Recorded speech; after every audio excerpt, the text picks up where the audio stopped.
Capítulo 15. 4 horas después de medianoche en la taberna de Weymouth. Shiro. Al abrir los ojos, vi que me encontraba en una llanura cubierta de hierba. Abundaban las colinas, pero ningún árbol a la vista. Sentí el viento. Era un viento tranquilo y apacible al pasar junto a mí. Al levantar la vista, el cielo era tan azul como el mar. No había nubes a la vista. Shiro. Esa voz, aunque sabía quién era, no entendía de dónde venía. Sonaba como si viniera de todas partes. Buscando a la mujer que me llamaba, mi atención se desvió de repente a otra cosa. Es decir, a mi ropa. Ahora mismo llevo la misma ropa que ese maldito chico. Suéter azul y todo. Justo cuando estaba a punto de comentar sobre mi ropa, una voz me gritó: Shiro. Empecé a moverme hacia donde creo que podría venir la voz. Primero avancé, luego a la izquierda, luego a la derecha, y finalmente me detuve. Me he dado cuenta de que esto no me llevará a encontrarla. Aunque puedo oírla, no puedo encontrarla. Está aquí, pero no está aquí al mismo tiempo. Como siempre, supongo. Giro de vuelta. Pero esta vez es diferente. Mientras hacía lo que me decía la voz, la vi.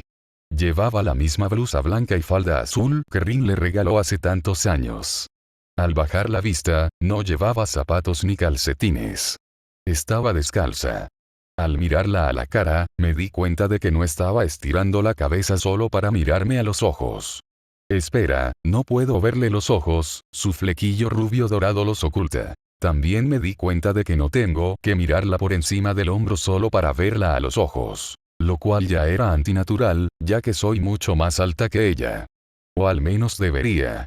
Esto solo puede significar una cosa. Estoy en el cuerpo de ese idiota. Lo que significa que tengo 15 años otra vez. La misma edad que tenía cuando la conocí. El hecho de que debiera haberme fijado en cualquiera de las dos desde el principio significa que yo también soy un idiota. Maldita sea, muchacho. Saber empezó a caminar hacia mí con una sonrisa en su hermoso rostro. Aunque no puedo ver sus ojos.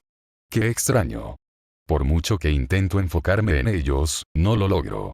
De repente, me siento mareado. ¿Qué? No puedo decir ni una palabra. ¿Qué es esto? Ahí estás, dijo con nostalgia mientras caminaba hacia mí.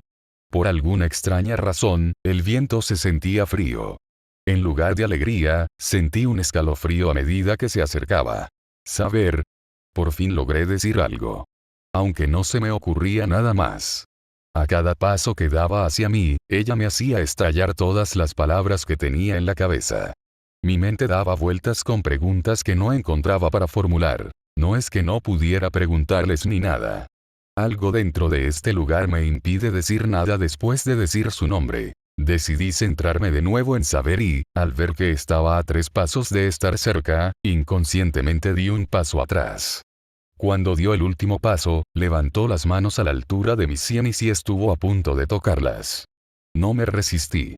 No entendía por qué no lo hice. Pero lo que ocurrió después lo sacudió. Literalmente. Cuando me agarró las sienes, una oleada de relámpagos me recorrió el cuerpo. Era incómodo, como mínimo. Pero no doloroso. Sentía como si algo me recorriera la mente. Como páginas de un libro. Mientras saber me agarraba las sienes aún más tiempo, el dolor se intensificaba. Así que empecé a alejarme de ella. Pero ella permanecía inmóvil. Cuanto más intentaba apartarme, más fuerte se volvía su agarre sobre mi cabeza. ¿Qué haces? Le dije a saber. Su sonrisa de antes se transformó en un ligero ceño fruncido. El flequillo le tapaba los ojos, impidiéndome verlos. Te hago recordar. Mientras saber hablaba, sentí que el mundo a mi alrededor cambiaba. ¿Por qué estás aquí? Una luz brillante, surgida de la nada, me cegó por unos segundos hasta que se apagó. Recuperé la visión y vi que el paisaje había cambiado. De las ondulantes colinas y la pradera a mi alrededor a la tierra desgarrada que es mi esfera de realidad. Si los engranajes en movimiento y todas las espadas esparcidas a mi alrededor tuvieran algo que decir al respecto. Me encontré tendido en la colina de espadas. Saber se ha ido. Tanto por hacerte recordar, en lugar de hacerlo de la manera fácil y rápida, de alguna manera logré llegar más profundo a tu interior. Jeje. Olvídalo. Al mirar el cielo color óxido, vi a saber. O al menos a una doble suya. Ya que esta claramente no es su saber. Oh, finalmente estás despierto. Así que este es tu mundo interior. Tengo que decir que aún no has limpiado todo lo que has ensuciado. Ella flotaba hacia mí. Al mirarla más de cerca, vi que su ropa había cambiado. Ahora vestía una túnica blanca que le llegaba hasta los pies. Incluso los cubría. Sus mangas son de las que están muy abiertas y caen para dejar ver sus codos. En su mano derecha lleva un bastón blanco cuyo origen, por alguna razón, no logro discernir. Quizás no sea un arma. No te serviría de nada mirarme con tanta intensidad, Shiro Emiya. Como sabrás, ya estoy comprometida, dijo la falsa saber, fingiendo estarlo. Ni siquiera voy a comentar sobre eso. ¿Qué es? Fulminé con la mirada al falso saber. Al levantarme, lo miré a los ojos. ¿Y cómo estás aquí? Yo. Dijo la falsa saber con falsa sorpresa. Soy tu amada saber. Qué grosero de tu parte no saber. No te conozco. Y sé que no eres ella, repliqué con una mirada intensa. Además, no es tan brusca como tú. Qué grosero. La falsa sabe hizo pucheros y se cruzó de brazos. Y después de todo lo que pasé para convocarte, ¿seguirás siendo así conmigo, tu amo? ¿Mi, qué? Pregunté al falso saber. Tu amo, enfatizó el falso saber. De verdad, si no estuviera en esta forma, entenderías lo que intento decir. ¿Qué tiene que ver tu forma con ser mi amo? Pregunté con una ceja levantada. Pero la respuesta fue un dedo levantado hacia mi boca. ¿Y cómo estás en mi mente? Cállate un segundo y déjame explicarte. No tenemos mucho tiempo. Y además, estoy en tu alma. Hay una diferencia. Dejé mi pregunta de por qué. Sin responder. Simplemente asentí con la cabeza hacia la falsa saber. ¡Perfecto! Sonrió el sable falso, comencemos con mi forma. Este cuerpo no es mi forma real. Solo lo uso como un vehículo para entrar en, bueno, donde sea que estemos. Hizo una pausa para mirar a su alrededor en mi esfera de realidad. Hablaremos de tu esfera de realidad cuando nos conozcamos. Pero la cuestión es que logré encontrarte. A continuación, la razón por la que estoy aquí. Estoy aquí para contarles por qué están aquí. Es decir, aquí en este periodo de tiempo. Solo asentí. Le pedí en silencio que continuara. Lo cual hizo. El problema es que algo oscuro se está gestando aquí. No, no solo en Camelot. Es más grande que eso. Podría incluso amenazar a toda Britania. ¿Y qué podría ser eso? Pregunté. No hablamos de guardar silencio. Casi gritó la falsa saber. Bajó la voz para decir. Ya casi lo conseguía. No sé muy bien qué es. Pero por lo que he podido averiguar, destruirá muchos reinos y matará a mucha gente si no se hace nada al respecto. Ya veo, dije mientras estaba sumido en mis pensamientos. Espera. Si esta persona es quien me trajo aquí, ¿por qué no puedo sentir nuestra conexión? Porque fuiste invocado como humano. No como sirviente. Sí, puedo leer tu mente. Sí, puedo hacerlo. Y no. No puedo leer tu mente de verdad. Tu rostro lo dice todo. Bueno. Eso lo explica todo. Pero hay más que pedirle a esta persona. ¿Quién eres? Y si ya sabías quién era yo, ¿por qué estoy en el cuerpo de él? Ah, eso. Sabrás quién soy cuando me conozcas. Será bastante obvio cuando lo hagamos. Y para responder a la otra pregunta, supongo que eres más sociable cuando te ves así. Entonces, ¿me estás diciendo que me convertí en este chico porque te dio la gana? Pregunté con un enojo apenas disimulado. No seas así, Shiro. Él también es tú, en cierto modo. Él nunca será como yo, respondí. Puede ser. Pero no actúes como si hubieras usado esa cara a tu favor. ¿Qué quieres decir? Miré fijamente al falso saber. No solo usaste tus encantos para hacerte amiga de gente como la mismísima Mordred, sino que también lograste conquistar a Arturia. Eso sí que es un superpoder. Ella conoce sus verdaderas identidades. ¿Quién eres? ¿Cómo sabes quiénes son realmente? Intento invocar a Kanzo y Bakuya, pero no aparecen. Al mirar fijamente a la falsa saber, vi que sonreía con picardía. Debería preguntarte lo mismo, Shiro Emiya.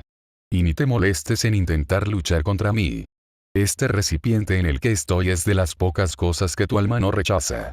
Debe ser por esos dos. Luego señaló una espada que atravesaba el suelo con una vaina apoyada en ella. Por otra parte, Excalibur y Avalon nunca se rebelaron contra Arturia.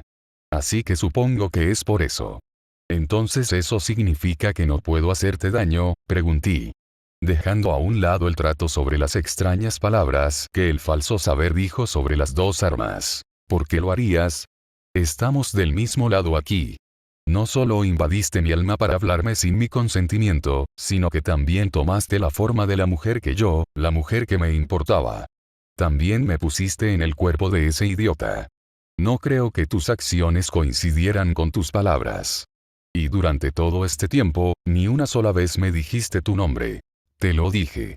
Me reconocerás cuando me veas. De hecho, ¿sabes qué?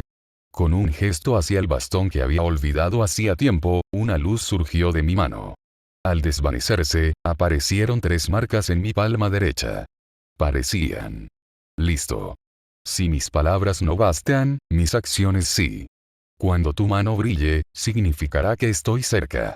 Cuando me encuentres, desaparecerán sin dejar rastro. Solo entonces sabrás quién soy realmente. Está bien. Confiaré en ti solo por esta vez. Pero respóndeme esto. HM. Está bien, pero hazlo rápido. Abraún, arquero. Despierta de una vez. ¿Por qué carajo me quedé fuera de mi maldita habitación? Maldita sea. Pronto habrá interferencia con nuestra conexión. Suspiró el falso saber. ¿Por qué me invocas? Y siendo humano, además. Pregunté. Ah. La falsa saber quedó sorprendida. Como si no se esperara esa pregunta. No creo que tengamos tiempo para responder eso ahora mismo. Al menos dame una ri. Abre la maldita puerta, Archer. Tenemos órdenes de Fausto. Necesito que abras la maldita puerta. ¿Qué carajo? Esta puerta está rota. Creo que es culpa suya si lo es, señor caballero. Pero, por favor, no rompa la puerta más. Ni siquiera ha pagado su estancia. Recibirás tu alquiler cuando arregles esta maldita puerta. Ese sí, señor. Como desee. Mira, Shirou. La falsa saber me agarró por los hombros y me miró fijamente a los ojos. Sus ojos son lavanda. Confía en mí cuando te digo esto. Estás aquí por una razón más grande que tú mismo. Solo recuerda que lucharás mucho. ¿Cuándo nunca lo he hecho? Comenté con sarcasmo. Pero probablemente a esta falsa saber no le importó, ya que ni siquiera se dio cuenta. ¿O sí? Me voy ahora. La falsa saber me soltó mientras hablaba. El hechizo que usé para conectarnos se está volviendo inestable. Si lo uso más, probablemente explotará. Oye. Posadero. ¿Por qué has tardado tanto? Perdón. Primero tuve que arreglar la perilla. Aunque todavía está frágil, supongo que ya puedes abrirla con esta llave que tengo. Bueno, dame eso. Señor caballero. No lo tuerza así, si lo hace. Quebrar. Antes de irme, dijo el falso saber, sacando un bastón negro con forma de guadaña y clavándolo en el suelo. Te daré esto. ¿Qué es eso? Pregunté. Una copia del arma de un enemigo al que pronto te enfrentarás. No puedes usar tu análisis estructural en ella porque la creé yo. Es como mi poder único. Sí, también conozco tus poderes. Y además, ella, tu enemiga, podría estar en Weymouth ahora mismo. ¿Y quién podría ser ese enemigo? Es Mor. Chocar. Por fin, joder. Señor caballero. El precio de la llave será. Envíale la factura al hombre de abajo llamado Fausto. Él tiene tu dinero. Ahora déjame. Ese sí, señor. Golpe. Mordred tuvo una noche espléndida. Tras un terrible dolor de cabeza por haber bebido demasiado, Archer la llevó en brazos a su habitación compartida. Un par de horas después, tuvo que ir al baño, no dejó ningún desastre. Al salir, el capitán la llamó para una reunión. Al parecer, Andrews recibió un mensaje a través de un cuervo sobre el cambio de planes. Si lo que recordaba de la reunión era cierto. ¿Cómo te fue? Pensó Mordred distraídamente cuando de repente le empezó a doler la cabeza. Joder, mi cabeza, nunca volveré a beber tanto. Y mientras se masajeaba las sienes después de quitarse el casco, la Caballero Rojo comenzó a recordar la reunión, así como su encuentro con cierto soldado de caballería antes de... Hace 45 minutos. Bleu. Una persona estaba dentro del baño defecando. Andrew, del 15 Regimiento de Caballería, era muy consciente de un detalle mientras esperaba a dicha persona. El capitán le encargó que llamara al resto de la cohorte para una reunión de emergencia. No estaba completamente informado de la situación. Solo sabía que debía encontrarlos a todos y llevarlos a la habitación del capitán, que estaba junto a las escaleras. Bleu. ¿Cuánto bebió Sir Mordred? Pensó Andrew mientras paseaba de un lado a otro frente a la puerta del baño. Lleva ahí más de 30 minutos. Si bebe más, probablemente se desmaye. Hacer clic. Volviendo rápidamente la vista hacia la puerta por la que había entrado el caballero de la ronda, la vio. Andrew vio que el caballero rojo había perdido casi toda su armadura superior. La placa pectoral, los protectores de brazos y los guantes de acero también habían desaparecido. Pero su yelmo seguía allí, aunque abierto en la boca. Para reemplazar su armadura superior, vestía la capa verde bosque, exclusiva del 15 de caballería, sobre una camisa de cuero granate de media manga. Solo quedaban los protectores de antebrazos y el resto de la armadura inferior del conjunto que había usado anteriormente. Pero lo que Andrew notó especialmente fue que, a pesar de la vestimenta relativamente limpia y no del todo descuidada del caballero rojo, se apreciaban signos de resaca. Y por su aspecto, ha concluido que es una resaca importante. La presión en el estómago, el sudor visible cerca de las mejillas y los movimientos de balanceo del caballero rojo, que indican náuseas y vértigo, apuntan a ello. Y para colmo, Mordred apesta a cerveza y vómito. Alguien está definitivamente perdido, pensó Andrew. Estaba a punto de hablar con el caballero de la ronda cuando, de repente, una mirada escalofriante lo fulminó con la mirada. ¿Qué demonios quieres ahora, Andrew? Habla antes de que te obligue, amenazó Mordred, apretando el estómago y tapándose la boca para evitar otro vómito. Irritabilidad por resaca, listo. Ahora, por lo que Andrew ve, la caballero roja está enojada con él. Pero en realidad, no estaba exactamente enojada con el soldado de caballería. Más bien, estaba canalizando todas las frustraciones que sentía por tener que lidiar con el terrible dolor de cabeza que sentía ahora mismo. El capitán lo busca, señor Mordred, dijo Andrew, recuperando un poco la compostura. Dijo que tiene noticias para todos. La mirada del caballero rojo era firme. Aunque la mitad de su rostro estaba cubierto por el yelmo, Andrew aún podía sentirla recorrer su cuerpo. Como si viera cada rincón. Finalmente, tras 2 minutos de silencio, el caballero rojo dijo, dirige el camino. A lo que el soldado de caballería solo puede responder apresuradamente con, ese sí, por supuesto. Uf. Creo que acabo de escapar de la muerte, gritó Andrew mentalmente mientras se adelantaba al caballero rojo. Joder, me duele la cabeza, pensó Mordred mientras lo seguía desde atrás. Más tarde, la habitación del capitán Fausto. Esta espada es increíble. No la muevas frenéticamente, Bart. Esa es la espada de mi padre. Oh, relájate. No es que vaya a hacer nada malo conmigo. Chocar. ¿Qué carajo, Bart? Lo siento, Levi. Toma. Llévatelo, Andrews. Después de recibir el mensaje llevado por un cuervo que provenía de Orsa, Andrews inmediatamente despertó al capitán para contarle la noticia. Orsa planea abandonar Weymouth tan pronto como Andrews aborde el barco. ¿Y por qué es esto malo? Te preguntarás. Bueno, es muy sencillo. Verás, el plan establecido antes de todo esto se dividía en 3 fases.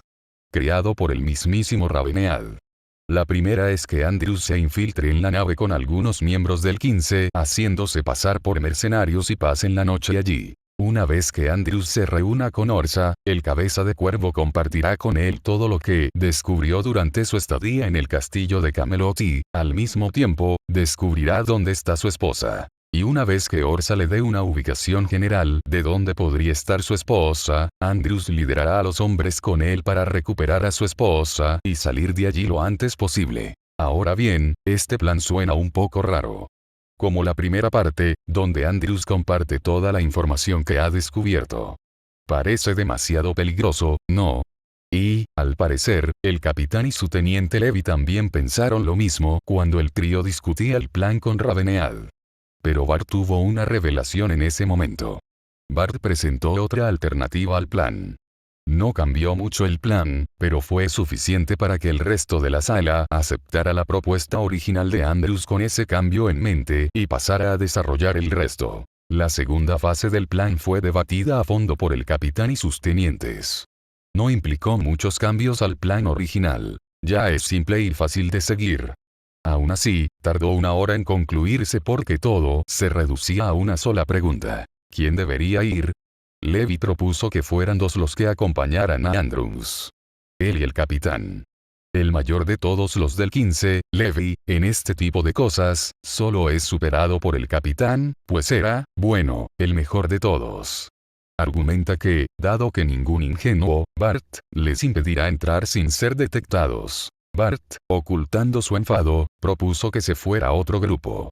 2 individuos que parecían poco cualificados para este tipo de cosas, ya que no tenían experiencia en semejante tarea o no eran precisamente conocidos por su sutileza. Archer el escocés, su apodo, no el mío, y Mordred el de la ronda. Digamos que la gente en la sala no estaba muy entusiasmada con la idea. Flashback en la misma habitación. ¿En serio, Bart? ¿Te has vuelto loco?, exclamó Levy antes de callarse rápidamente al ver la mirada severa del capitán. Estoy de acuerdo con él, dijo Andrews, señalando a Levy con el pulgar.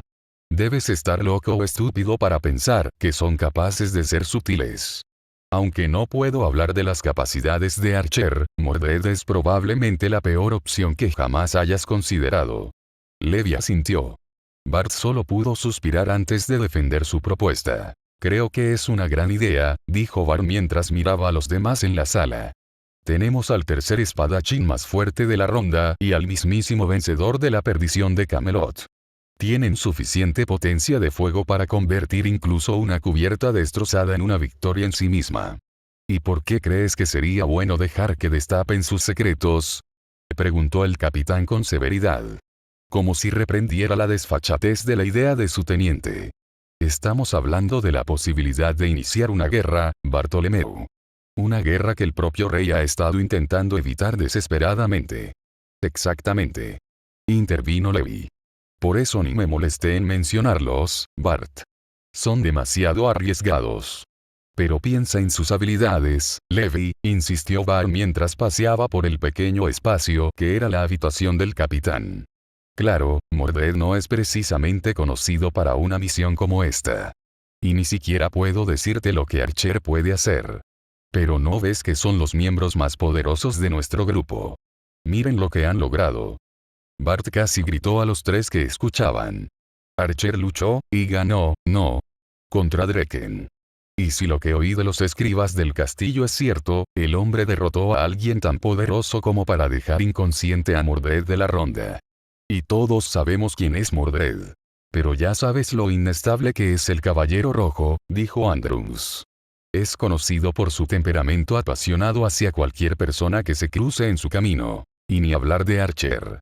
Bartolomeu, dijo el capitán, captando la atención de todos. Ni siquiera sabemos si está a la altura. No lo conozco lo suficiente como para confiarle una misión tan vital como esta. Lo único que sabemos de él es que apareció de la nada y, de alguna manera, despertó el interés del rey, añadió Levy. Bien podría ser un espía infiltrado por el propio rey para comprobar si somos lo suficientemente leales. Eso es una tontería y lo sabes, respondió Bart. A lo que su amigo solo pudo encogerse de hombros. Mira. Bart juntó las manos. Creo que el rey sabía que esta misión podría haberse convertido en algo así. Que emprenderíamos esta misión y que se convertiría en algo más grande y serio que cualquier cosa en la que hayamos estado antes. Intervino Levy. Wessex. Hablaba de la batalla que libró el 15 de caballería hace un año durante el saqueo de Wessex. Nada de eso, por supuesto, respondió Bart. Pero créanme, todos ustedes. Creo que el rey sabía que pronto nos encontraríamos con una situación como esta. También creo que por eso Archer y Sir Mordred están aquí con nosotros. Ese discurso fue suficiente para convencerlos de que la pelirroja y el caballero rojo serán los que se irán. A fin del flashback. Sigue siendo extraño. ¿Sabes? Reflexionó Levi. ¿Qué es? Le preguntó el capitán. Bart, le preguntó Levi a su amigo mientras este recogía él, normalmente no te apoyas así con desconocidos. Si bien eso es cierto en mi caso, digamos que tuve una revelación justo antes de venir aquí, respondió Bart, incorporándose tras recoger todos los pedazos. ¿Te refieres a cuando dormiste como un tronco borracho, como la última vez que te vi? Dijo Andrews mientras envainaba su espada. Recordó la vez que anoche vio a la mayoría de los soldados de caballería, incluyendo a Bart, jugando a beber con los clientes del bar y tuvo que ayudarlos a llevarlos uno por uno a sus habitaciones. Fue una revelación que me hice yo mismo, ¿vale? Respondió Bart, ya cerca del cubo de la basura. Es como uno de esos momentos eureka que te vienen a la cabeza de vez en cuando. Esta vez en forma de sueño. ¿Y qué tiene que ver este sueño tuyo con nuestra situación actual? Preguntó el capitán. Parecía un poco confundido en ese momento. ¿Y desde cuándo los sueños tienen el poder de hacer eso? Pensó el capitán para sí mismo. Complázcame, capitán, suplicó Bart. Fue como, ¿cómo decirlo? Fue como si un ser sagrado me hubiera dado un mensaje directamente a mi mente. ¿En serio? ¿En serio, Bart? ¿Me estás diciendo que un ángel te dio un mensaje que, de alguna manera, significa que Archer y Sir Mordred deberían ir en lugar del capitán y yo? Preguntó Levi con incredulidad. Pues sí. Respondió Bart. Ella, Levi, y sorprendentemente Andrews, preguntaron sorprendidos. Tranquilo, Levi, dijo el capitán para calmarlo. Continúa, Bartolomé. Bueno, así fue como sucedió exactamente. Secuencia de sueños. Estaba de pie en el centro de lo que parecía su aldea natal en Camelot. Veía la casa de sus padres a su derecha. Se fijó en el pozo de la aldea que estaba a su lado.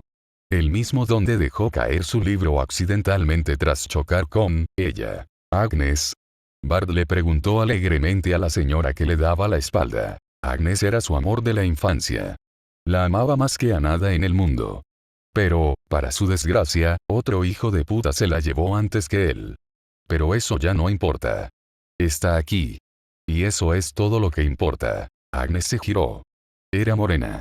Tenía unas preciosas pecas que salpicaban sus mejillas y nariz, tal como Bart la recordaba. Era, sin duda, la mujer más hermosa del pueblo. Y al mirarla, se dio cuenta de que era una mujer radiante, en el sentido literal de la palabra. Al mirarla de espaldas, Bart parecía brillar. Como si una luz emanara de ella. Y el hecho de que su ropa fuera tan blanca como esa luz la hacía aún más radiante. Pero cuando Agnes se enfrentó a Bart, todo empezó a tener sentido para él. ¿Eres un ángel? Preguntó Bart.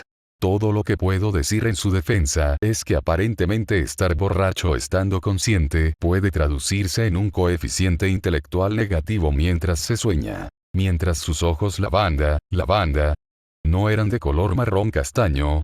Lo miraban, Agnes se levantó, caminó hacia él y le puso una mano sobre la cabeza. Te doy conocimiento, dijo Agnes. Conocimiento de lo que hay que hacer. ¿Qué? Exclamó Bart. A Agnes. ¿Qué estás haciendo? Y de repente, una luz brillante explotó en la frente de Bart. Fin. Un momento. ¿Me estás diciendo que una zorra que conocías de niño te dijo que sabías lo que había que hacer? ¿Nos estás tomando el pelo? Preguntó Mordred, quien casualmente entró en la habitación justo cuando la historia iba por la mitad. Creo que un ángel realmente le envió un mensaje. Andrew, que estaba con Mordred, o sea, Dios obra de maneras misteriosas. ¿Pero de verdad crees que le importaríamos un comino ahora mismo? Interrumpió Levi. Eso me suena a brujería. Levi podría tener razón, comentó el capitán, sorprendiendo a todos. Por lo que he visto en mi vida, hay gente realmente capaz de hacer cosas así. Y conozco a uno de ellos. Se llama Merlín.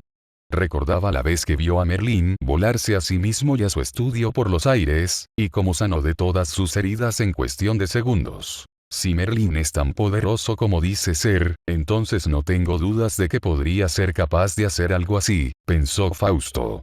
Ja. Por favor. Gritó Mordred. Ese cabrón solo sabe que lo expulsen de todos los burdeles del reino. Si puede hacer semejante estupidez, soy un traidor. Muy profético. En algún lugar de Camelot, un mago de cabello blanco cubierto de una gran cantidad de ceniza por toda su ropa recientemente rasgada, causada por múltiples fragmentos y metralla que previamente se adhirieron a su piel, estornudó. La cuestión es, dijo Bart en voz alta a todos los presentes, gracias a mí, y a Andrews, por supuesto, ahora tenemos un plan simple, sólido y comprensible con un 100% de probabilidades de éxito. Nadie tiene objeción a eso.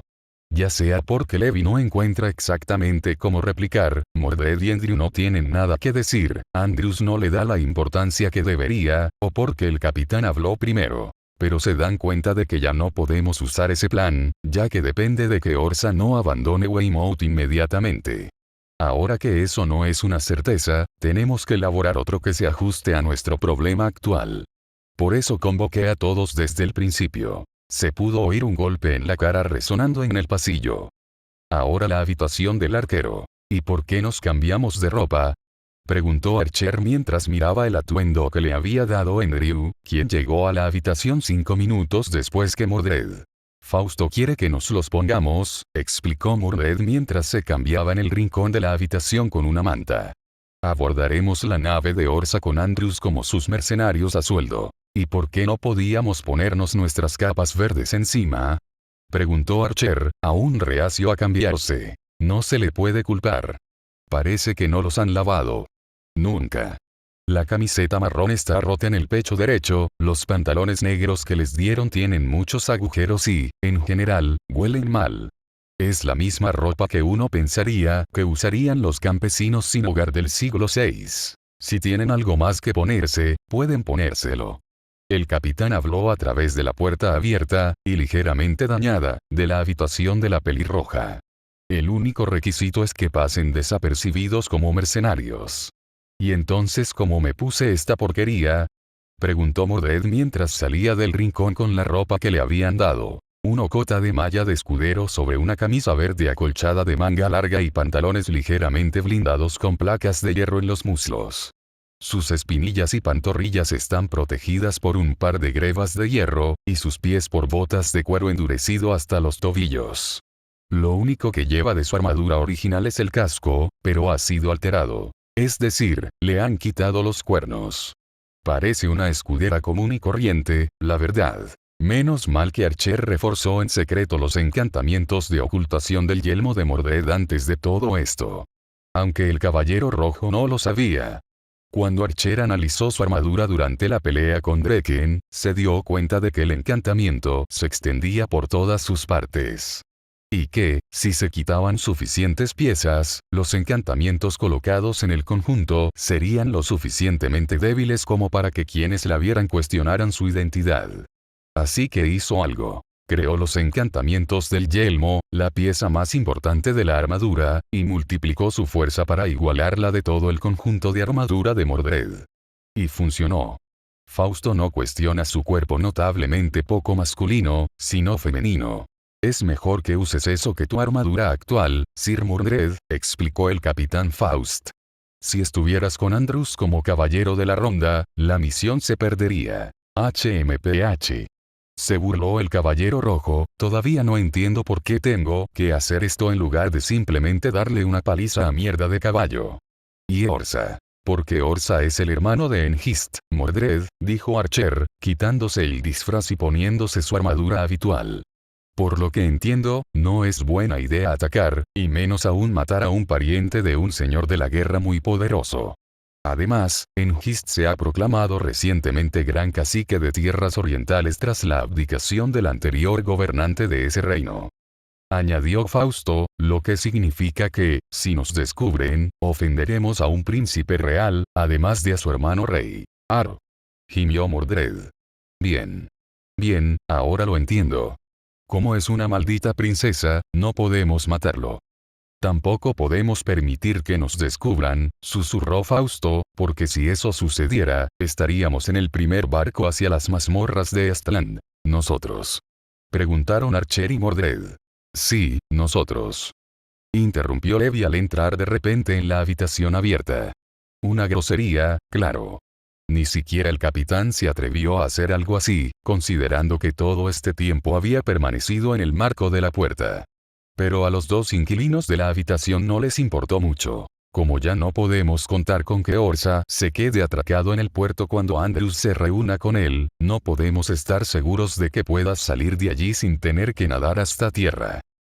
Ve al grano, Levi, ordenó Fausto. El capitán ha decidido que los cuatro iremos juntos mientras Bart asume el mando de la cohorte, dijo Levi mientras se sentaba en la cama de Mordred. ¿Entonces dices que el barco partirá de Weymouth en cuanto lleguemos? Preguntó Archer mientras se las arreglaba para hacer una capucha con su bufanda. No pudo asistir a la reunión de hace media hora, así que no está al tanto. Échale la culpa a ese extraño encuentro con ese desconocido. Sí, respondió Levi. Después de abordar el barco, Orsa ordenará a la tripulación que trace el rumbo hacia Estland, el reino de Enhist. Una vez que lleguemos allí, el resto de la 5 caballería nos estará esperando. Lista para sacarnos de donde quiera que nos lleven los sajones. Entonces, ese es el plan, ¿eh? Reflexionó Archer mientras envainaba su espada sin nombre. Simple y llanamente. Me gusta. ¿De verdad crees que esa tontería funcionaría? Preguntó Mordred mientras le colocaba a Rindon en la espalda. Andrews ya les contó sobre nosotros, explicó Fausto. Usando el cuervo del que recibió el mensaje, notificó a los sajones de nuestra presencia y les pidió que nos permitieran subir al barco con él hasta que pudiera pagarnos. Así es, señor Mordred, dijo Levi, cruzándose de brazos. Esto seguro que funcionará. Nos iremos en 5 minutos, cuando todos estén preparados. El capitán empezó a alejarse de la habitación antes de detenerse para decir: déjalos en su habitación, Levi. Está bien. Está bien, respondió Levi, ya voy. Solo déjame hablar con estos dos. Date prisa entonces. Y dicho esto, el capitán se fue. En cuanto dejaron de oírse los pasos del capitán, Levi corrió hacia la puerta y la cerró rápidamente. Por suerte, el teniente no cerró de golpe la puerta, que ya estaba dañada. Entonces, ¿qué tienes que decir, Levi? Preguntó Archer, arqueando una ceja ante la extrañeza de su compañero. Algo que no pude entender en absoluto, dijo Levi con tristeza. ¿Algo que ni siquiera pudiste decirle al capitán? Preguntó de nuevo la pelirroja. Algo que tiene que ver con el capitán, respondió Levi con urgencia. ¿Y eso es? Dijo Mordred, molesta y curiosa a la vez, sentada en su cama. Molesta porque el cabrón de Levi había desordenado su cama y curiosa por lo que Levi había dicho. Bien. Medianoche al final del pasillo. Levi no podía dormir. Después de dar vueltas en la cama durante lo que pareció una eternidad, se levantó y salió de su habitación. Le ha pasado a menudo desde hace casi un año. ¿Fue un año? Parece que ha pasado más tiempo, pensó Levi. Ha estado pasando estas noches sin dormir desde la batalla de Wessex, donde todos, excepto sus compañeros de armas de la cohorte, sobrevivieron. Esa emboscada lo atormentaba de vez en cuando. Verá, estaba a cargo de liderar el flanco del rey, opuesto al del capitán Fausto. Ambos estaban junto al rey cuando éste comenzó a cargar hacia el camino que tenían frente a ellos para romper el cerco que los sajones intentaban establecer. Pero, de alguna manera, debido a factores imprevistos que condujeron a circunstancias igualmente imprevistas, Levi se encontró en la mitad inferior del flanco. Sin embargo, seguía liderando ese flanco. Así que animó a los hombres que tenía delante a seguir avanzando para proteger al rey. A medida que la carga rompía el cerco poco a poco, incontables oleadas de saxos los atacaban por todos lados. Por suerte para Levi, logró seguir el avance del rey, llegando incluso al frente y terminando junto a él, mientras recibía heridas leves, mejor que estar muerto. Por desgracia para él, Levi presenció la muerte de sus camaradas. Lo recuerda con total claridad. Uno a uno fueron asesinados mientras los hombres de Camelot cabalgaban para romper el cerco sajón. De los 16 que lo acompañaban ese día, incluyéndolo a él, solo 5 sobrevivieron. Intentó justificar la tragedia como algo inmutable, hiciera lo que hiciera. Intentó decirse a sí mismo que habría sido peor si el rey hubiera muerto en su lugar. que era un sacrificio necesario por la seguridad del reino. Pero fue así. Pensó Levi mientras caminaba por el pasillo vacío de la taberna. Al pasar, de repente vio dos habitaciones. Uno que sabía que pertenecía al capitán, y la otra a Bart. Debería ir con Bart, pensó Levi. Quizás él tenga la solución para esto. Bart es conocido por ser el más dócil y menos insubordinado de todos en el 15. Bueno, Andrew podría ser un sustituto decente, pero Bart es único. Solo es conocido por llegar tarde y es famoso por ser difícil de despertar, un rasgo terrible para un soldado. También es conocido por ser amable, un genio discreto y un luchador decente por derecho propio para compensar sus malas cualidades. Pero la cualidad más redentora que tiene Bart es que puede escuchar. Especialmente porque, durante 6 veces, Levi le ha confiado a Bart algunas de las mierdas más difíciles y algo horribles por las que ha pasado como soldado. Y para su crédito, Bart no tuvo una crisis nerviosa por lo que escuchó. Respeto +1. Y por 7ª vez, Bart lo volverá a hacer. La parte de escuchar, al menos. Eso fue hasta que escuchó unas voces en la habitación del capitán. ¿Sabes, Andrews? Eres un caso difícil de manejar, eso seguro. Eso no me importa. ¿Por qué me llamaste aquí? Es una cosa sencilla que no te llevará tiempo. Levi se detuvo. Literalmente. Su mano estaba suspendida en el pomo de la puerta de Bart cuando lo oyó. Su mente se desbocó. Pensó en todas las posibilidades y razones de lo que acababa de oír. Tardó 4 segundos en condensar todos sus pensamientos en una pregunta coherente y comprensible, el resto se le confundió en la cabeza. ¿Qué demonios hace ese hombre ahí dentro?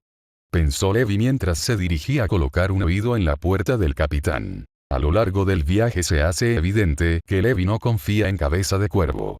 ¿Por qué? Porque lo considera una amenaza para su capitán y sus camaradas, un arrogante intransigente sin ningún deseo de ser una persona decente, y un simple imbécil.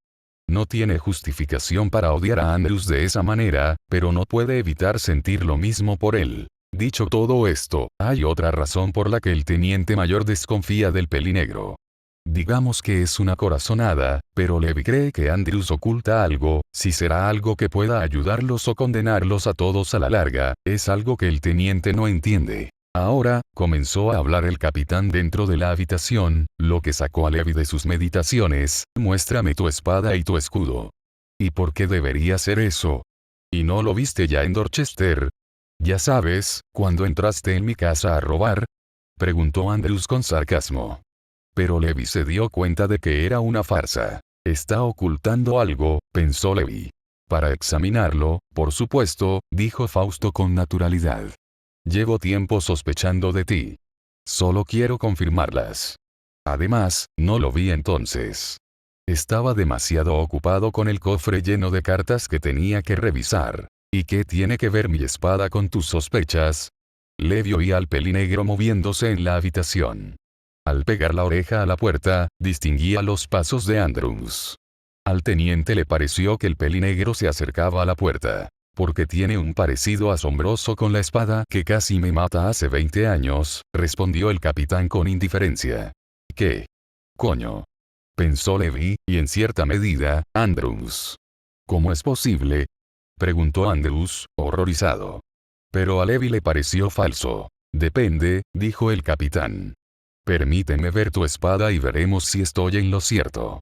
Pasaron un par de segundos cuando Levi oyó que desenvainaban una espada dentro de la habitación. Oyó unos pasos arrastrándose, probablemente el capitán acercándose al Cabeza de Cuervo para agarrar la espada. Interesante, reflexionó el capitán mientras finalmente tomaba la espada y la acercaba a la altura de los ojos. Esta es una espada extraordinaria. Es ligera pero resistente, perfecta para un combate rápido con la espada. ¿Y cuál es tu veredicto? Preguntó Andrews con impaciencia, pues era evidente que no quería estar en la habitación. No eres como tu abuelo, ¿verdad? Comentó el capitán mientras mantenía la mirada fija en la espada. Me di cuenta de que, mientras conversabas con Sir Mordred Archer, cuando surgió el tema de tu abuelo, parecías aprensivo. ¿Te desagrada o algo así? ¿Qué demonios tiene eso que ver con esto? Y no has respondido a mi pregunta. ¿Es la espada que dijiste que era o no? Andrews estaba al borde de la ira y griega. ¿Miedo? Eso fue lo que Levi percibió en su voz. ¿Pero por qué tenía miedo? Pensó Levi. Dijiste que esta espada perteneció a tu abuelo, ¿verdad? Insistió Fausto, sin molestarse siquiera en responder a las preguntas de Andrews. Sí, ¿y qué? Andrews estaba perplejo. ¿Por qué demonios todo vuelve a él? A él, entre todas las cosas. ¿Y qué sabía este hombre de él? ¿Quién es tu abuelo? Preguntó Fausto al pelinegro. Desde donde se encontraba Levi, oyó un murmullo de Andrews, señal de que el pelinegro estaba a punto de hablar, pero antes de que Andrews pudiera hacerlo, el capitán añadió: si me mientes, lo sabré. Así que dime con total sinceridad. ¿Quién es tu abuelo? Levi esperaba una respuesta, al igual que el capitán. Por alguna razón, Andrews guardó silencio. Como si se debatiera consigo mismo sobre si debía decírselo o no. Pero finalmente, el bando que decía que debía decírselo al capitán ganó. Porque después de lo que pareció una eternidad, si es que una eternidad equivale a 15 segundos, el pelinegro habló. Ay, espero que tengas una buena razón para saber su nombre, Fausto. Bien, entonces se llama U.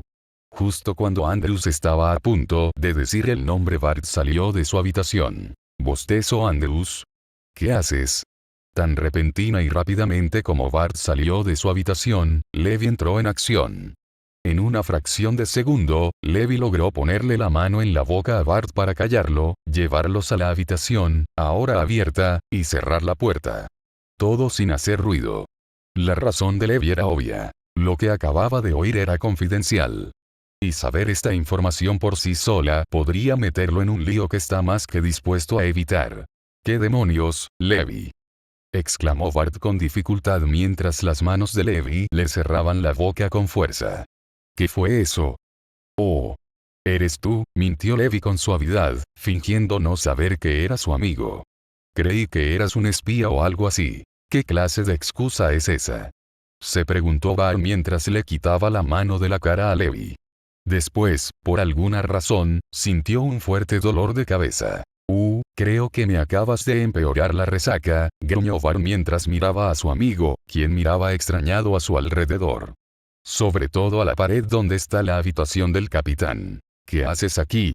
¿No es propio de ti caminar por el pasillo y subir hasta aquí?, le preguntó Bart al cauteloso teniente mayor, quien descansaba en una silla junto a la ventana, lo que le permitía ver el cielo estrellado. Estaba, ya sabes, por ahí. Levi formuló su respuesta para no dar ninguna pista sobre su verdadera razón. Sabía que lo que acababa de oír era algo que nadie debería saber, salvo el capitán y el pelinegro. Hablando de cuervos. ¿Qué es eso?, preguntó Levi sin llamar la atención. Estaba mirando al cielo cuando vio algo completamente negro surcando el cielo. Si no fuera por la brillante luna llena que brillaba en el cielo, nunca lo habría visto. ¿Qué es qué?, preguntó Bart mientras caminaba aturdido hacia donde estaba Levi. Al mirar al cielo, no le impresionó. Levi, ¿no sabes qué es eso?, le preguntó a su amigo. Un pájaro, supongo, respondió Levi con sarcasmo. Sí, pero ¿qué tipo de cosa es esa, crees?, insistió Bart. Levi no tenía nada que decir. La observación de aves no era su especialidad, ¿sabes? No hace falta ser un experto para saber que ese pájaro es un cuervo, explicó Bart. Pero debo decir que sí que es grande. Probablemente el más grande que he visto en mi vida. Justo cuando Bart dijo eso, el cuervo descendió repentinamente. Era como una flecha, ese pájaro. Volaba con gracia y precisión por el cielo. Iba tan rápido que Levi casi lo pierde de vista. Pero para la leve sorpresa de los dos tenientes, descubrieron que el cuervo se dirigía hacia ellos, es decir, hacia la taberna. ¿Soy solo yo o el cuervo viene hacia nosotros?, preguntó Bart, divertido, aún Levi igualmente perplejo. Eso parece, respondió Levi, sin apartar la vista del pájaro. Este procedió a volar hacia ellos a una velocidad cada vez mayor. Se detuvo muy cerca de ellos, justo frente a la ventana de Bart. Después, giró a la izquierda. ¿A dónde se fue?, preguntó Bart al perder de vista al pájaro negro. A la habitación del capitán, dijo Levi con indiferencia, ocultando sus verdaderos pensamientos mientras le respondía a su amigo. A fin del flashback. Después de que el cuervo entró en la habitación del capitán. Unos minutos después, Andrews les dio la noticia del cambio de planes, dijo Levi a Mordred y Archer, quienes estaban sentados en la cama del primero mientras escuchaban al teniente, quien estaba sentado en la cama del segundo. Y luego el resto es historia, concluyó el teniente. ¿Por qué querías que supiéramos esto? Preguntó Archer con curiosidad mientras se levantaba de la cama y se dirigía a la ventana. No hay prácticamente ninguna razón para que Levi nos cuente a Mordred y a mí lo que ha descubierto, pensó Archer. Está claro que Levi no está muy entusiasmado con dejar a Andrews suelto, y ahora entiendo por qué. ¿Pero qué espera de nosotros al contarnos esto? No pido mucho, respondió Levi. Solo mantente alerta. Aún no sabemos a quién le es leal. Entonces, es como yo, bromeó Archer. Y yo que pensaba que los caballeros de Camelot eran justos y equitativos. Sinceramente, el pelirrojo esperaba que el 15 de caballería lo vigilara para ver si era un espía o algo así. No era su intención, claro. Para él, era una decisión racional. Pero lo que sucedió después fue toda una sorpresa para Archer. Levi lo miró extrañado y dijo, ¿por qué dices eso? Archer estaba perplejo. No esperaba esto del teniente. Entonces respondió.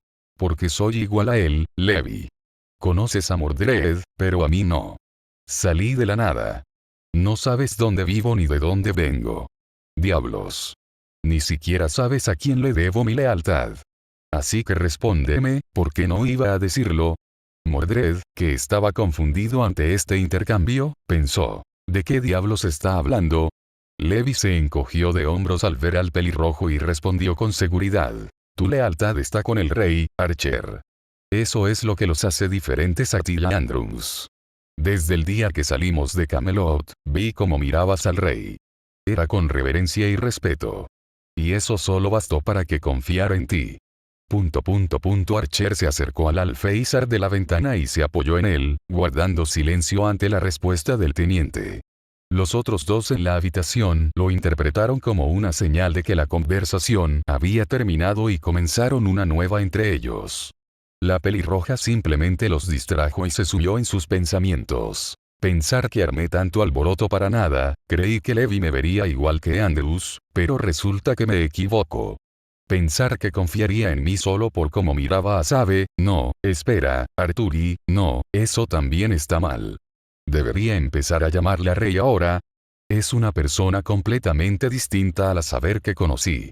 Literalmente, maldita sea, me estoy complicando las cosas. Observó el cielo nocturno, que mostraba indicios de luz solar, cuando comenzó a pensar en otra cosa, también sobre Saber.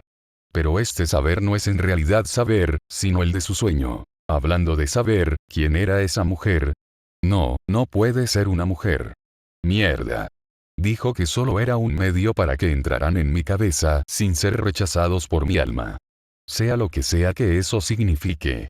Solo sé que la falsa saber es una maga. Una muy poderosa. ¿Pero quién? Ustedes tres. Gritó Andrew mientras golpeaba la puerta con fuerza. El capitán está pasando lista. Salgan de ahí y reúnanse con nosotros en los establos ahora mismo. Vamos en camino. Gritó el trío en la habitación. Y con esto el día ha comenzado para el 15º Regimiento de Caballería. Amanecer en algún lugar desconocido. Un hombre fue encontrado encadenado en el oscuro, desolado y repugnante infierno de las mazmorras. Escribía con dolor tras una tortura muy exhaustiva. Verán, este hombre se rebeló contra su amo, quien lo castigó severamente por ello. Pensar que después de todo lo que te he hecho para que recuerdes tu lugar, ¿de verdad quieres acabar con tu ya miserable vida? No. Draken estiró el cuello ensangrentado para ver al dueño de la voz. Y para su disgusto, no era otro que su captor y esclavista, Morgan Le Fay. Honestamente, si lo que sentía por la mujer en ese momento pudiera materializarse en algo físico, se convertiría en un demonio llameante de las profundidades del lago de fuego. Oh, eso es nuevo. Me estás fulminando con la mirada en lugar de despreciarme con tus lamentables lamentos. Muchos hombres han estado en tu situación y eres el primero en gritar como un bebé, dijo Morgan con aire de suficiencia mientras levantaba mágicamente el cuerpo destrozado de la perdición de Camelot a la altura de los ojos. ¡Puh!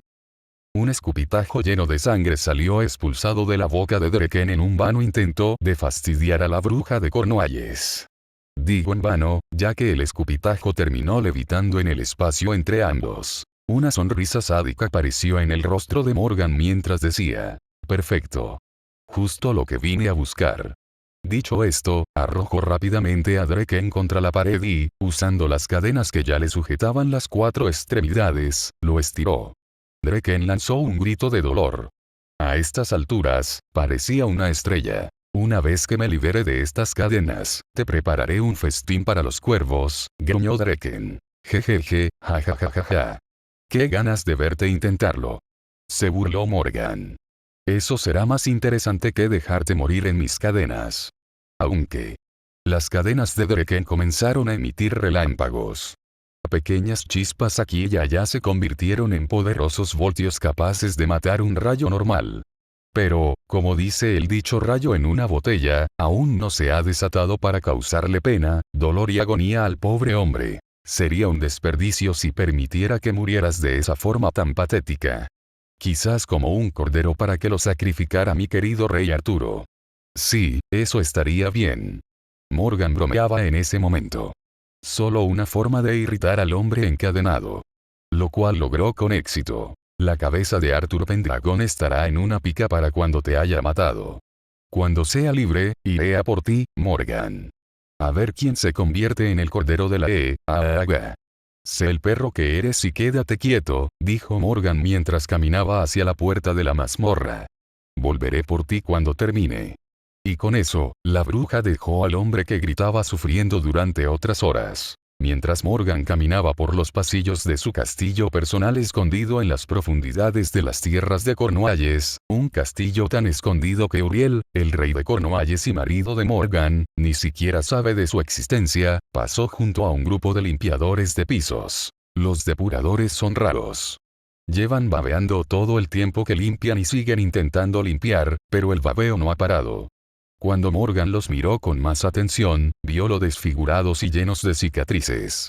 Sus manos y pies estaban cubiertos de heridas abiertas que supuraban un pus amarillento y enfermizo, señal de infección. Cuando les miró la cara, vio que estaban tan maltratados que no podían cerrar bien la mandíbula. De ahí el babeo. Cuando les miró a los ojos, no tenían pupilas. De hecho, parecían haberse vuelto hacia atrás. Cuando intentaban hablar, salía una maraña de sonidos, gemidos y quejidos. Aunque a Morgan le importara saber qué querían decir, no podría. Pero sabe por qué son así. Ah. Mis antiguos campeones, dijo Morgan con apatía a los limpiadores de pisos al pasar junto a ellos. Aplastó la mano de uno de ellos con sus afilados tacones, provocándole un aullido de dolor. Como era habitual en la mayoría de los casos, a la bruja de Cornualles le importaba un bledo su situación. Para ella, eran tan útiles como el estiércol de vaca. Verán, estos fregadores de suelos de aquel entonces eran mercenarios poderosos que recorrían Britania intentando hacerse un nombre. Tras la caída del Imperio Romano de Occidente, Britania se convirtió en la región más hostil de toda Europa occidental. Las incursiones sajonas en el suroeste, los invasores nórdicos que atacaban el norte y la total pérdida del orden civil durante los primeros años de la caída exacerbaron la demanda de mercenarios fuertes, capaces y resistentes como estos fregadores de suelos. Y aunque han pasado casi 60 años desde la caída, cabría esperar que estos hombres, que ahora servían como fregadores de la bruja, fueran mucho más débiles que sus predecesores, ya que lograron terminar así. Pero no.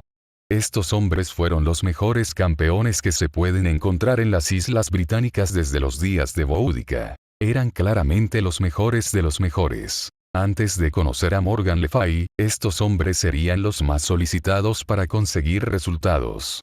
Sobre todo en el ámbito de la lucha. Porque estos hombres eran lo mejor de lo mejor que Britania podía ofrecer. Y como prueba de su destreza, algunos de ellos estuvieron al servicio de Arturo Pendragon durante los primeros años del reinado del Rey de los Caballeros. Lucharon con distinción en la Guerra de los 12 Señores. Y gracias a ellos, el rey Arturo consolidó su reinado. Entonces, surge la pregunta: ¿por qué viven en un infierno como trabajadores de Morgan Le Fay? Con sus cuerpos tan destrozados, ¿cómo siguen vivos? Bueno, primero, la primera pregunta. La razón por la que se convirtieron en esclavos de Morgan es porque eran conejillos de Indias. Los usaba para experimentar con una maldición que estaba inventando para su propio beneficio. Debían ser sus guerreros más poderosos, capaces de enfrentarse a cualquier caballero de la ronda. Deseaba que estos hombres, hechizados por sus maldiciones, la ayudaran a convertirla en rey, a ella o a Mordred. Si bien la opción de que Mordred se convierta en rey existe, a la bruja le encantaría sentarse en el trono de Camelot como gobernante. La segunda razón es, bueno, Morgan Le Fay los dejó en estado de muerte estando vivos. Como zombies.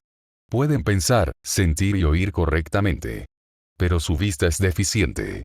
La bruja los curaría para que estuvieran en plena forma cuando la posibilidad de que la maldición que estaba creando finalmente les diera resultado.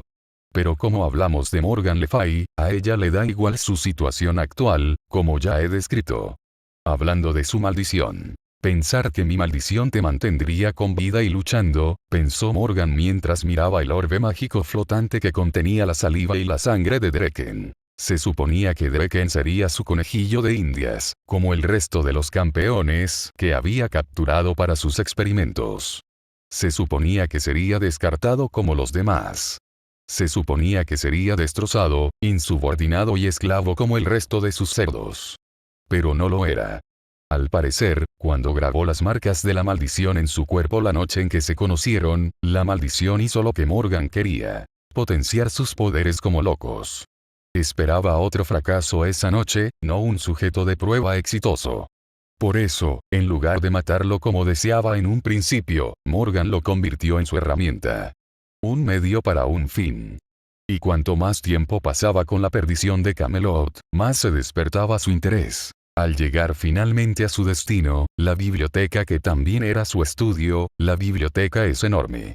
Es el tipo de biblioteca que se esperaría de un monarca. Contiene 100 filas de estantes divididos en dos secciones, la superior y la inferior. La inferior contiene los libros habituales, mientras que la superior contiene todos los libros sobre magia. Como mínimo, la superior de la biblioteca de Morgan solo puede rivalizar con los almacenes de Merlín y del Imperio Romano de Oriente. El emperador romano guarda todos sus libros de magia en las profundidades de Santa Sofía. La sección superior, por supuesto, está cerrada por la propia Morgan. Solo ella sabe cómo entrar. Y es la única que sabe cómo salir. Al entrar por la entrada secreta de la sección superior, la recibió una mesa junto a un horno. El horno hervía un caldero lleno de un líquido rojo. Al acercarse a la mesa, desechó el orbe que contenía la sangre y la saliva de Draken, dejándolo caer sobre el líquido rojo. El líquido rojo reaccionó violentamente con las sustancias extrañas que acababa de caer. Empezó a burbujear y se volvió morado, luego naranja, luego amarillo. Hasta que el líquido se calmó y volvió a su rojo original. Está hecho, comentó Morgan mientras miraba el caldero. Luego hizo un gesto con la mano y, al hacerlo, apareció un portal. Unos segundos después, una figura emergió del portal. Era una persona. Uno de los fregadores de pisos de antes. Le costaba incluso levantar la vista, pues le fallaba la columna. Pero sabía lo que le esperaba. «Levántate», ordenó Morgan mientras levantaba un dedo hacia el cielo. Mientras se concentraba en sacar un poco de líquido del caldero y verterlo en un frasco, el hombre empezó a cambiar. Podía sentir cómo sus huesos se movían solos. Cada hueso roto y fracturado de su cuerpo empezó a repararse. El fregador de pisos sintió que sus músculos desgarrados sanaban solos. También podía sentir cómo las heridas alrededor de su piel se cerraban, sin dejar cicatriz. Si no fuera porque toda la experiencia le estaba causando un dolor tremendo, estaría regocijándose. No gritando de agonía mientras su cuerpo se erguía involuntariamente, agravando aún más el dolor. La bruja se dirigió entonces hacia el fregador de suelos, ahora una figura imponente con un cuerpo como el de Aquiles, y lo obligó a beber el contenido del frasco. El hombre se atragantó un poco con lo que acababa de beber, pero la mayor parte logró entrar en su organismo. Unos segundos después, los cambios comenzaron a notarse. Ahora estaba a cuatro patas, echando espuma por la boca. Luego se tumbó de espaldas y rodó por el suelo agarrándose el estómago. Marcas extrañas como las que tenía Drake en la noche en que fue capturado aparecieron en sus brazos. Luego en su pecho. Luego en todo su torso. Morgan Le Fay sonreía para sí misma, pensando que la maldición en forma líquida era la solución a su problema. Ahora solo necesitaba Plaf. Tras protegerse a tiempo, Morgan frunció el ceño al ver el suelo, ahora ensangrentado. Allí, la fregadora se convirtió en un desastre sangriento. Su cabeza estalló, las marcas en su pecho y brazos se abrieron como laceraciones, haciendo que órganos y músculos salieran disparados. En definitiva, esta era la peor forma de morir, hasta el momento. «Ay, qué patético», comentó Morgan mientras convocaba un fuego que quemó todo rastro de un cadáver ensangrentado del suelo. Después de tanto tiempo, solo Drake mostró signos positivos de la maldición. Ningún hombre antes que él sobrevivió para ver todos los efectos de la maldición. Y pensar que esperaba que su sangre fuera suficiente. Antes de que Drake llegara, Morgan Le Fay logró encontrar 100 mercenarios considerados los mejores. Hoy, esa cifra se redujo a 11. ¿Qué lo hace especial del resto? Me pregunto, especuló Morgan mientras observaba la mesa donde había colocado todas las pertenencias de Draken. Su lanza negra encantada estaba allí. Su arco y carcaj descansaban junto a ella. Y lo más notable de todo era una bolsa. La sacó del cuerpo inconsciente de Draken durante aquella fatídica noche, pero no se molestó en revisarla. Ahora, con la situación cambiada, su interés la llevó a echar un vistazo a su contenido. Un libro. 2 libros, Morgan estaba molesta. Esperaba que hubiera algo importante dentro de la bolsa.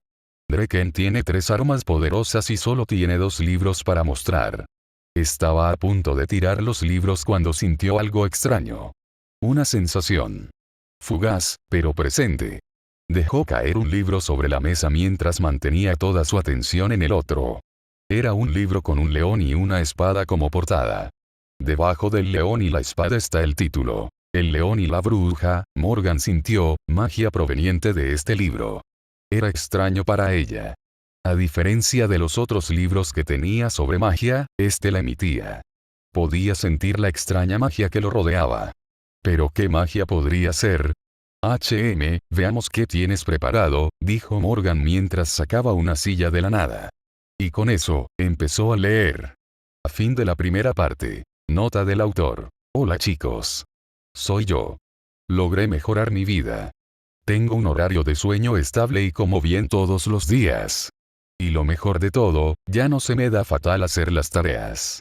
Esta es solo la primera parte del capítulo 15. Tiene como 11.000 palabras. La mitad de lo que prometí en aquel entonces.